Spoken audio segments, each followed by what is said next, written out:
Toivon mukaan historia, kulttuuri ja elämysmatkalle Lontooseen. Tällä kertaa mä aloitin mun Lontoon-reissun Kentistä Heaverin linnasta. Heaverin linnan vanhimmat osat on peräisin 1270-luvulta, mutta nykyisen ulkoasunsa linna on saanut 1400-luvulla. Vuonna 1462 Geoffrey Boleyn osti linnan Boleynien suvun tämmöiseksi vähän niin sanotusti pieneksi kodiksi. Heillä oli useampia palatseja. Boleynien suku oli oikeastaan tällaista niin kuin kauppiassukua, ei varsinaisesti aatelistoa, mutta nousivat hurjaa vauhtia ihan siihen pisteeseen asti, että Geoffrey Boleynin lapsenlapsi Anne Boleyn, joka on Elisabeth ensimmäisen äiti muun muassa, on yksi koko Englannin historian tunnetuimpia hahmoja. Anne Boleyn oli Henry VIII toinen vaimo ja Henry oli tämmöistä ehtiävää sorttia, että hän ehti olla naimissa kaiken kaikkiaan 6 kertaa. Vuonna 1536, 19. toukokuuta, Henry mestautti vaimonsa. Voidaan käydä sitä jossakin vaiheessa läpi, mitä kaikkea siihen sitten tapahtui ja mitä siihen kuuluu ja millä tavalla tähän päästiin. Mutta 1536 toisin sanoen 2 Boleynien 3 sisaruksesta sekä Anne Boleyn että George Boleyn veljensä päätyivät päättömäksi Towerin linnan sisäosissa. 1538 Anne Boleynin äiti kuoli väitettävästi särkyneeseen sydämeen. 1539 kuoli vihdoin viimein sitten niin kuin isukki myöskin ja jäljelle jäi oikeastaan enää vanhin sisaruksista Mary Boleyn. Mary Boleyn ei kuitenkaan perinnyt Heaverin linnaa isältään, vaan linna siirtyi kruunun omistukseen. Henry oli tässä vaiheessa ehtynyt jo naimisiin 3. vaimonsa Jane Seymourin kanssa, joka vihdoin ja viimein synnytti kuninkaalle sitten kauan kaivatun miespuolisen perillisen Tudorin sukua jatkamaan. Mutta katastrofi iski. 12 päivää synnytyksen jälkeen Henryn 3. vaimo Jane Seymour kuoli synnytyksen jälkeisiin komplikaatioihin. Eli kuningas oli taas vailla uutta vaimoa ja sellaista lähdettiin hakemaan tällä kertaa Saksan ruhtinaskunnasta Klevistä. Henry lähetti Klevin ruhtinaskuntaan oman hovimaalarinsa Hans Holbein nuoremman maalaamaan siis prinsessasta muotokuvan, jotta hän näkisi, että kuka mahdollisesti voisi tämä seuraava vaimo sitten olla. Ja Hans Holbein toimi samalla tavalla kuin tänäkin päivänä ihmiset toimii paljon filtereiden kanssa, eli vähän kaunistellaan sieltä ja täältä. Laitetaan vähän kivempi iho, laitetaan vähän pienempään enää, vähän isommat huulet, vähän isommat silmät, mitä kaikkea tällaista. Ja toisen kuvan takaisin Lontooseen Henryn hoviin ja Henry rakastui Anne of Clevesin ikihyviksi. Sieltä lähdettiin sitten prinsessaa roudaamaan Saksasta kohti Lontoota ja kun Anne of Cleves vihdoin viimein päätyi Lontooseen asti, Henryn järkytys oli kohtuuvaltava. Eli kuva ja sitten henkilö eivät nyt olleetkaan aivan täysin yksi yhteen sama henkilö. Ja Henry oikeastaan ei tässä kohtaa päässyt enää sitä avioliittolupauksestaan myöskään perääntymään, koska tämä oli tämmöinen siihen maailman aikana tämmöisiä isoja monimutkaisia poliittisia sopimuksia. Eli naimisiin oli mentävä halus tai ei. Henry ei koskaan päässyt 4. vaimonsa kanssa semmoiselle tietynlaiselle niin kuin aaltopituudelle. Hän syytti vaimoaan pahanhajuiseksi, vaikka toisin sanoen itse kuninkaalla oli 1536 vuoden turnajaisista märkivä, mätää, vuotava haava jalassa, joka pystyi haistamaan monien huoneiden päähän kuulemma peräti. Ja se ei ottanut niin kuin tuulta alleen tämä liitto. Ja tämän kuningas sitten pakotti tämmöisen niin kuin hovivarsalkkansa oikeastaan, Thomas Cromwellin, hoitamaan hänelle avioeron tästä liitosta, mikä ei ollut sitten ihan niin yksinkertainen juttu sekään. Ehtivätkö he olla peräti mun mielestä tämmöisen niin kuin reilun puolen vuoden ajan avioliitossa, kunnes sitten kuningattarelle ilmoitettiin, että avioliitto tullaan mitätöimään. Tässä kohtaa kuningatar sen verran fiksuna jo tiesi, että mitä vaimon numero 2 esimerkiksi on tapahtunut, ja päätti, että hän hyväksyy kuninkaan ehdot. Ja sitä kautta kuningas lupasi maita ja mammonaa, palatseja, maita, ikuisen ylläpidon, rahaa, palvelijoita, lakejoita, kaikkea. Ja Anne of Cleves oli sen verran fiksu täti, että hän otti tästä niin kuin kuule onkeensa. Hän suostui kuninkaan kaikkiin pyytöihin. Hänestä tehtiin virallisesti kuninkaan sisar. Ja tällä tavalla myöskin Heverin linna päätyi Anne of Clevesin haltuun. Heverin linnan ehdottomasti tunnetuimpia asukkaita ovat olleet Henryn kaksi vaimoa Anne Boleyn ja Anne of Cleves. Vuosisatojen aikana linna oli kuitenkin ehtinyt päästä aikamoiseen rappiokuntoon. William Waldorf Astor, eli New Yorkin Waldorf Hotellin perustaja, osti Heverin linnan vuonna 1903. Tarina, miten hän päätyi sinne Heveriin, on kanssa aika mielenkiintoinen. William Waldorf Astor rakennutti New Yorkin 11-kerroksisen Waldorf-hotellin oikeastaan suoraan siihen tätinsä kartanon viereen. Ja tästä syntyi riita, koska 11-kerroksinen hotelli varjosi sitä tädin mökkiä siellä sen verran pääsi, että täti otti herneet sitä kuule nenää. Ja eikä siinä vielä kaikki. William Waldorf Astor oli naimisissa. Ja riita tuli sitten siitäkin vielä, että kumpi sitten, joko täti vaikka vaimo, kumpi niistä saa käyttää Mrs. Astor-nimeä.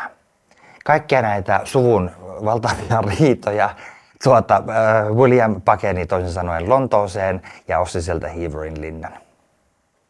William Waldorf Astor oli isänsä kuoltua maailman toiseksi rikkain mies ja erittäin seurattu tällainen eliittiseurapiirin jäsen, joka oikeastaan pakeni kaikkea tätä julkisuutta silloin Lontooseen.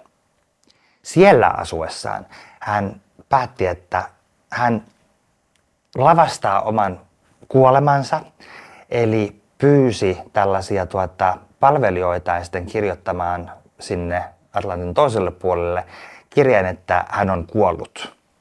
Tämä asia sitten kuitenkin paljastui hyvin nopeasti ja tietysti sitten se johti niin kuin entistä suurempaan skandaaliin, entistä suurempaan tällaiseen julkisuuteen, mitä hän nimenomaan lähti sieltä alun alkaen pakoon. William Waldorf Astor oli valtavan suuri Tudor-fani, Henry VIII-fani ja ennen kaikkea Anne Boleyn-fani.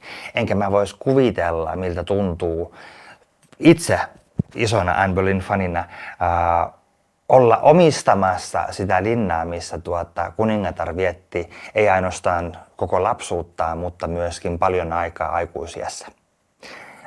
Rahasta ei ollut mennä puutetta.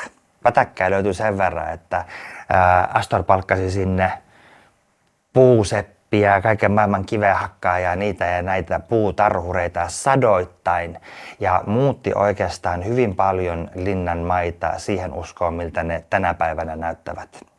Linnan tiluksilla on muun muassa italialainen puutarha, josta William Waldorf Astor roudasi Italiasta asti antiikin aikaisia veistoksia, patsaita ja muuta tällaisia koristeellisia ornamentteja ja elementtejä sinne italialaiseen puutarhaan. Heverin linnan välittömässä läheisyydessä sijaitsee pieni rykelmä tällaisia vanhoja mökkejä, jotka on kunnostettu tänä päivänä tällaiseen niin kuin bread and breakfast-tyyppiseksi 5 tähden niin kuin majoitukseksi. Ja kun mä ymmärsin, että on mahdollista varata yö Heverin linnan tiluksille yhteen niistä mökeistä, minähän kuule suoraan ensimmäisenä tekemään semmoisen varauksen. En ollut kuvitellutkaan, että pystyisit majoittautumaan sillä alueella. Mutta oli niin käsittämättömän upea kokemus, ettei mun täytyy sinne seuraavalla kerralla mennä pidemmäksi aikaa. Tällä kertaa vietin siis toisin sanoen 1 yön linnan, tai näiden mökkien tämmöisessä niin vanhimmassa osassa. Siellä on 2 siipeä, siellä on Anne Boleyn siipi ja William Astor siipi. Ja Anne Boleyn siivessä sain sitten nukkua 1 yön, eikä kummittanut ollenkaan. Majoitus tässä hotellissa Heverin linnan tiluksilla on oikeasti aikamoinen visuaalinen ja henkilökohtaisesti vähän emotionaalinen kokemus. Linnassa aamulla tarjoltiin käsittämättömän laaja, monipuolinen aamiainen pöytiin tarjoltuna. Ja tarjoltiin semmoisessa niin kuin valtavan kokoisessa, veikkaan, että olisiko se nyt sitten tämmöistä niin kuin barokkiaikaista, tämmöinen iso halli. Että siellä visuaaliset puitteet oli kaiken aikaa koko ajan jotenkin niin kuin kohillaan. Aamiaisen jälkeen mä pääsin privaattikierrokselle linnan sisätiloihin, koska linna oli sinä päivänä kaikilta muilta vierailta suljettu. Niin meitä on semmoinen pieni joukko siinä, ainoastaan ihmisiä siis, jotka asuivat siinä hotellissa sinä aikana. Ja siellä oli parhaillaan menossa, mä veikkaan sen takia se oli suljettu, että siellä oli parhaillaan menossa niin tämmöiset joulukoristelut. Siellä oli kuusia joka paikassa ja kun mentiin sinne linnaan sisälle, The Great Hall, mä en tiedä miksi tätä sitten suomeksi kutsutaan, mutta tämmöisissä vanhoissa linnoissa ja palasissa on aina tämmöinen The Great Hall, iso, voiko sitä nyt halliksi sitten kutsua, tämmöinen isompi tila, jossa oli siis valtava kokoinen kuusio täynnä joulukoristeita ja sitten linna oltiin siis viemässä pikkuhiljaa kohti joulua. Ja tietysti suurena Tudor ja Anne Boleyn fanina kiertely siellä linnassa oli aivan huikea kokemus. Ensinnäkin se sisäpihan missä on tämmöinen niin kuin laskusilta. En tiedä onko se sitten Euroopan vanhempia vai mikäliä. Käsittämättömän upea, arkkitehtuurisesti aivan mieletön kokemus. Pääsin käymään muun muassa Anne Boleynin ja Mary Boleynin tämmöisessä niin kuin lastenhuoneessa silloin kun he olivat pieniä. Siellä oli Anne Boleynin oma huone silloin kun hän oli niin kuin aikuinen ja asui siellä linnassa. Muun muassa kun hän lähti hovista hikitautia pakoon, sairasti sen Heaverin linnassa itse asiassa. Niin siellä se hänen huoneen ja se hänen sänky siellä ja kaikki tämmöiset niin kuin yksityiskohdat. Linnassa oli valtavasti näkemistä.